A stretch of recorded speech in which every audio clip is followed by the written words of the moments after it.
Deus tem planos para cumprir em nossas vidas.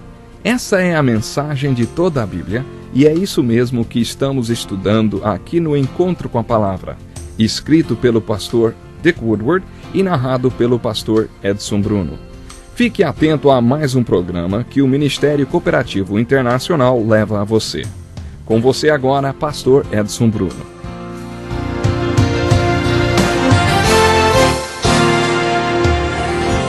Olá, seja muito bem-vindo a mais um Encontro com a Palavra. Estamos estudando a carta de Paulo aos Romanos e nos 2 últimos programas falamos sobre o capítulo 2 desta carta e terminamos o estudo comentando sobre como os homens dividiam o mundo na época de Paulo.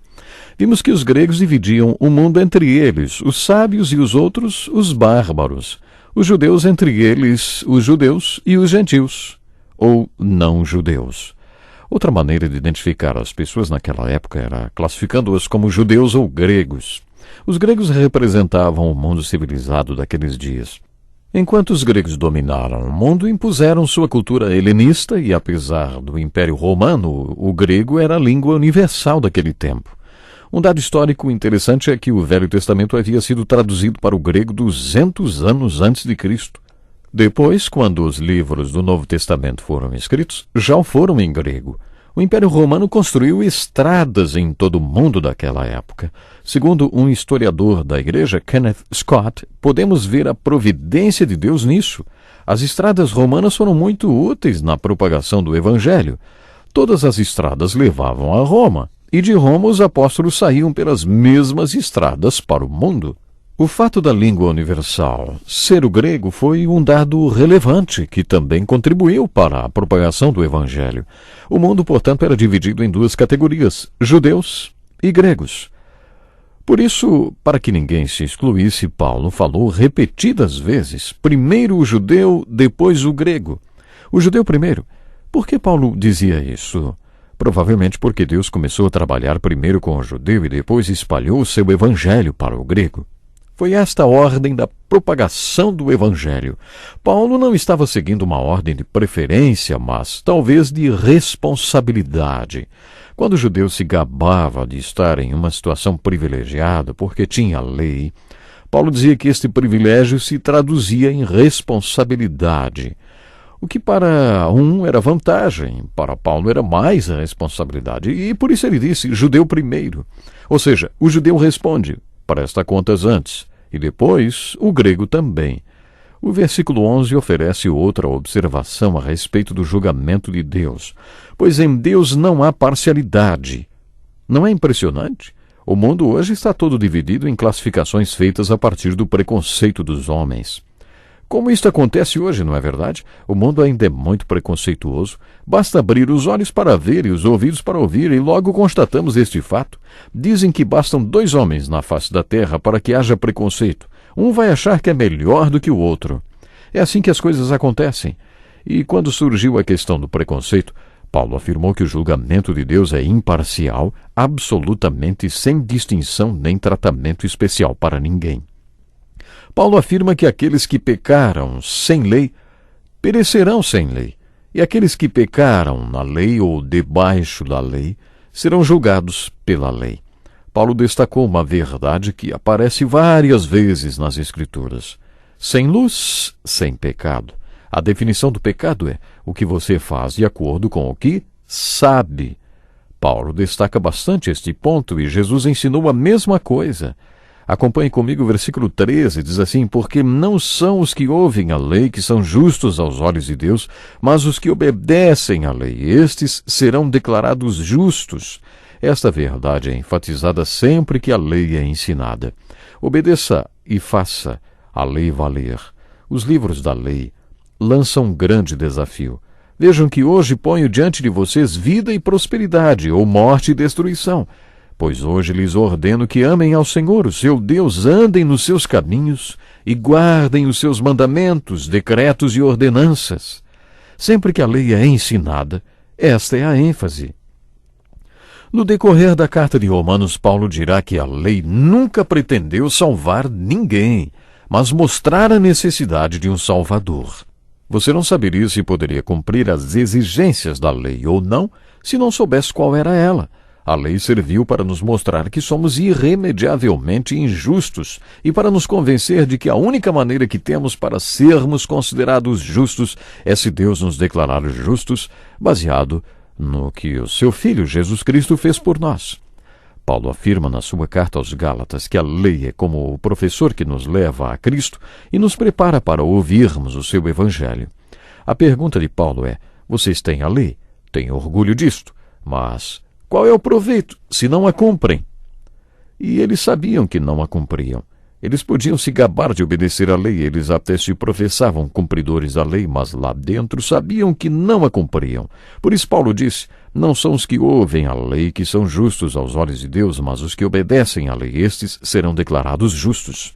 A seguir ele fala dos gentios. De fato, quando os gentios que não têm a lei praticam naturalmente o que ela ordena, tornam-se lei para si mesmos, embora não possuam a lei, pois mostram que as exigências da lei estão gravadas em seu coração. Disto dão testemunho também a sua consciência e os pensamentos deles, ora acusando-os, ora defendendo-os. Sabe qual era a questão aí? A mesma questão de uma das parábolas que Jesus ensinou, da qual eu mais gosto. Esta parábola encontra-se em Mateus capítulo 21, sobre um pai que tinha 2 filhos e disse ao primeiro que fosse trabalhar na vinha, e o filho respondeu que não iria, mas depois se arrependeu e foi. Em latim ele pensou melhor e foi. Em grego seria: ele pensou melhor e mudou de ideia. Ele se arrependeu e foi trabalhar na vinha. O pai falou para o segundo filho ir trabalhar na vinha. E o outro filho disse: eu vou. Mas depois se arrependeu, pensou melhor e não foi. Jesus perguntou: qual dos 2 fez a vontade do pai? E é claro que responderam: o primeiro filho. Que parábola verdadeira! Cada filho falou uma coisa diferente, os 2 acabaram fazendo o contrário do que disseram. No final, o que vale é o que cada um fez, e não o que disse que faria. Para Jesus não valia muito o que a pessoa dizia, mas sim o que ela fazia. Esta é uma entre as milhares de razões porque os judeus o odiavam. De vez em quando encontramos pastores que não se importam muito se suas palavras agradam ou não, nem ficam tentando convencer com o seu blá blá blá que é um bom servo de Deus, mas quando conhecemos a pessoa mais a fundo, descobrimos que sua vida é íntegra pela graça de Deus. Sabe, esse tipo de pessoa merece o nosso respeito. Tem muita gente que fala muito e, na verdade, no interior não tem nada. Eu já conheci muita gente, por exemplo, como o que falei, pessoas que, na verdade, não procuram mostrar grande coisa com a sua fala, mas têm um grande interior. Eu já preguei no culto fúnebre de pessoas que não se proclamavam crentes, mas eu sabia o tipo de vida que tinham vivido. Sabe, eu gosto muito de usar esta parábola de Jesus, dos 2 filhos, e falar sobre a diferença entre falar e fazer. Isto pode servir de consolo para a família daquela pessoa que morreu, mas que, apesar de nunca ter se professado crente, revelou no que cria através do tipo de vida que viveu. Você sabe que isto conta muito, mas o que Paulo estava dizendo nesta carta é que os judeus eram muito bons em falar. Puxa, como eles gostavam de se gabar! Às vezes os gentios ganhavam dos judeus no procedimento, em boas obras, no comportamento. Por isso Paulo diz que muitas vezes os gentios não tinham a lei, mas viviam como se a tivessem, e os judeus que tinham a lei não viviam como pessoas que conheciam a lei. A seguir, Paulo diz que os gentios tornavam-se lei para eles mesmos quando a praticavam. Ele não diz que isto trazia salvação. Falaremos mais sobre isto um pouco mais tarde. O que ele estava dizendo é que seria mais fácil para eles no dia do julgamento. Já no versículo 16 do capítulo 2 de Romanos, Paulo deu mais um detalhe do julgamento. Isso tudo se verá no dia em que Deus julgar os segredos dos homens, mediante Jesus Cristo, conforme o declara o meu Evangelho. Encontramos mais um consolo ou um terrível desafio. Ouvi muitas vezes um pregador do interior falar que existem tantos pecados secretos na terra, mas que Jesus afirmou que não há nada sobre a terra que não seja revelado no céu. Ele dizia: você pode achar que vai se safar deste seu pecado, mas lá no céu os anjos estão subindo e descendo as ruas gritando: extra, extra! Leia tudo sobre o pecado do fulano que anda fazendo isto e aquilo, extra, extra! Não há nada que esteja em segredo que não venha a ser revelado um dia. Se tivermos algum pecado secreto em nossa vida, esse é um desafio e tanto, porque, conforme Paulo falou, Deus julgará os segredos dos homens. Ao mesmo tempo, isto pode servir de consolo caso você seja uma daquelas pessoas que faz tanta coisa boa e ninguém jamais fica sabendo, só Deus. É assim que vai ser. Jesus advertiu contra tocar trombetas quando estivermos ajudando alguém.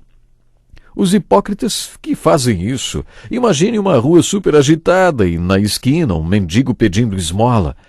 A banda começa a tocar quando um homem se aproxima, todo bem vestido, para dar uma moeda para o mendigo e todos olham para ver o que vai acontecer. Jesus disse que tudo o que fazem é para serem vistos pelos homens. Jesus ensinou, quando você der esmola, que sua mão esquerda não saiba o que está fazendo a direita, de forma que você preste a sua ajuda em segredo.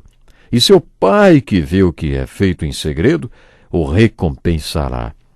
Se você acredita no Deus que tudo vê, então ninguém mais precisa ver. Se você não acredita no Deus que vê, sente a necessidade de que todos vejam o que você está fazendo. Mas Paulo diz que no dia do julgamento tudo será revelado. Na próxima parte deste capítulo, o capítulo 2 de Romanos, dos versículos 17 a 24, Paulo atinge os judeus. Dá para perceber com a argumentação, que vai esquentando cada vez mais, quando ele passa a falar com eles. Ora, você leva o nome de judeu, apoia-se na lei e orgulha-se de Deus. Isto era o que eles professavam, uma declaração que não tinha nada a ver com a maneira como viviam. Você conhece a vontade de Deus e aprova o que é superior porque é instruído pela lei. Você está convencido de que é guia de cegos, luz para os que estão em trevas, instrutor de insensatos, mestre de crianças. Aquelas pessoas que acham que sabem muito referem-se a outras pessoas como se elas fossem crianças. Sabe, eu acho isso bem impressionante. Você já tinha reparado nisso? Pois é, os judeus faziam isso. Eles é que sabiam tudo e os outros eram crianças para eles. E era isso que Paulo estava combatendo. Aquele judeu tinha tanto orgulho de tudo que sabia. Ele se achava um mestre de crianças. Todo mundo para ele era criança e ele era um mestre maduro. Observe quantas vezes Paulo questiona o seu leitor. E então, você que ensina os outros não ensina a si mesmo? Você que prega contra o furto, furta? Do que Paulo estava falando? Ele estava falando de atitudes. É isso mesmo. Paulo estava falando de atitudes. Não perca o próximo programa. Deus lhe abençoe grandemente. Que lição importantíssima. Obrigado, pastor Edson Bruno. Prezado ouvinte, coloque em prática o que você ouviu aqui. Sem dúvida, sua vida será grandemente abençoada. Este é um estudo escrito pelo Dr. Dick Woodward, na voz do pastor Edson Bruno. Escreva-nos e solicite o material. Nosso endereço é Encontro com a Palavra, Caixa Postal 2011, CEP 89201-970, Joinville, Santa Catarina. Até o nosso próximo Encontro com a Palavra.